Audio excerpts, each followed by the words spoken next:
LMTV Uganda program ebera step by sonsomola wano wokalo wabera amawulire gali eri gali ge bayita sonsomola gali agakuyingira ne gaba sonsomola mu busomyo kakati no munange ngena kwangamba toyo mugulire eri afena tela munange mwana mlezi bebe cool silence majority big size no wa big waya bujja wasi yemnene nyawo ali awakanga atisa naye anyway list tukyali ku list ya bebe cool banange no list yo kyeta akole bantu ebula kuwakula mu mitima kujijjamu kujiteeka wali munange yabayo nakola listi nawandika kabayimbi bangi naye mu bayimbi abo ndaba wajja ateekamu King Saha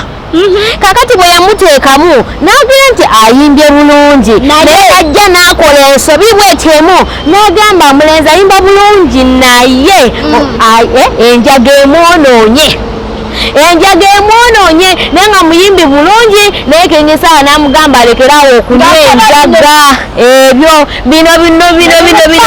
nebimukuba yena neyeerabira nti aline ku mulamwa kubanga waliwo wasiriikirira ng'ensi tekyamuwulira ne bagamba King Saha yabulirawa afulumyayo kamu n'adduka mbukumbe wabanga adduseemu kitegeeza aba agenze kukola bino ebyo oba bannange abantu bangi Manga nawulira ng'agamba n'okamba ayagala kubeera nga Jackie Chandiru tutuuka ekiseera nga nkifo kyo kati nga ye nga y'omukulu mu music akiruddemu so bano abaana we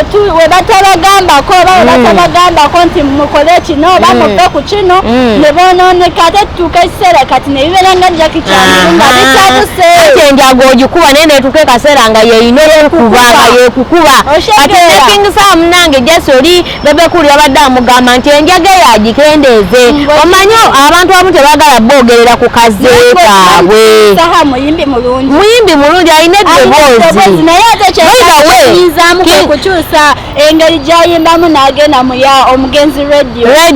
naye eddoboozi era lyali lifaanagana naye tajja sobola dimaintaininga gemazima yali amwagala justi okumwagala kibaawo eriri eddungi otegeera naye ate ne balanze nange ndowooza kankoleyo kakomenti kange nze ekyamazima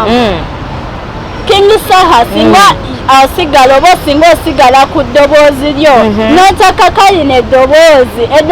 eriryo nakyo n'alirekerayo munnaye eri gye twamumanyirira n'alema kwewanika lijja kulema okumaintaininga ng'ate neeri tokyasobola kuddayo otegeera bw'ate nno bwe yamugambye era wamu n'ateekako noono omwana mulenzi yayimba simanyi lavuye kusoma katabo ddalala onaye akuba akagundi akanuuna kale ayinza okuba katonotono agezaako nawe olitegeera yakyali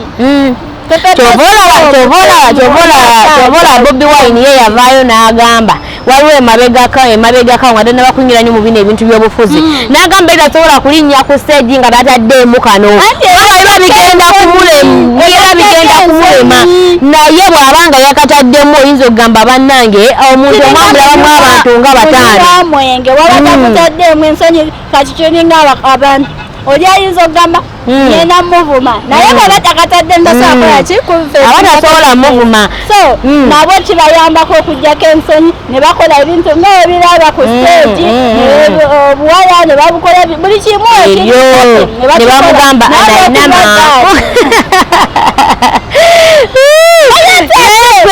list yene esobedde kakati nno katolubwama ate nayo n'avaayo MP oyo akubwa alina oluzungu lwe lwayogera bairawe lunyumira nnyo nanze bwembanga bw'aba ayogera nsooka n'entuula musajja oyo amanye luzungu kati mwemba museke naye nga yasoma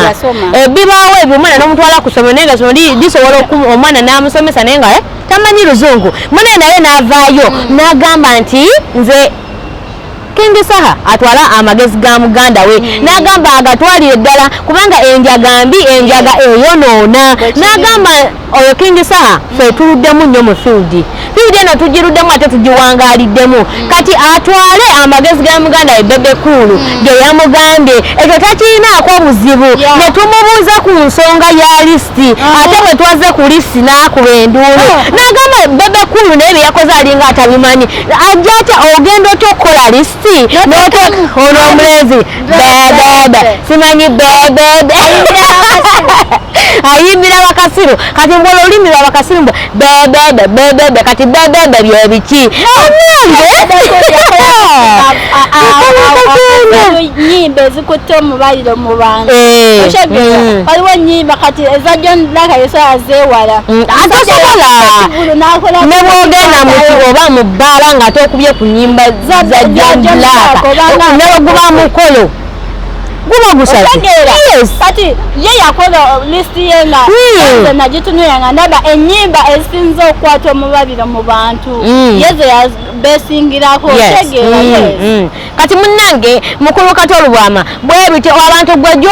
bagamba gwoyita omubi eri yakola ki amuyita Queen kati n'akaana ke wakazaala okasanga kayimba bebe bannange ye bwatyo omukulu Katolubwama ye bwatyo bwe yagambye ye n'agamba ye lisi ya bebe kulu takiriziganye nayo era nfu tagimanyiddeeko ddala era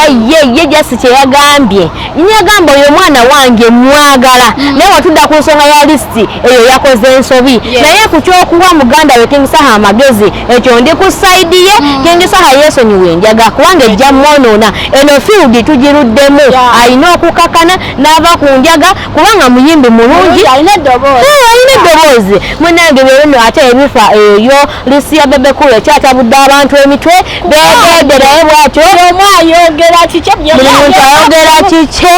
buli muntu avuma kike bannange eruno opinion ye nawe osobola n'okola eyiyo oba nawe tomuteekako wiikiizo ke kola eyiyo naawe omulumye giteekeyo era batujja kujja notugisome bebe kulu tebamutadde ku lisiti ya gundi ne gundi okitegeera munnange eyo omwana mulenzi King Saha wamu ne Silent Majority ne mukulu Honorable Katolubwama.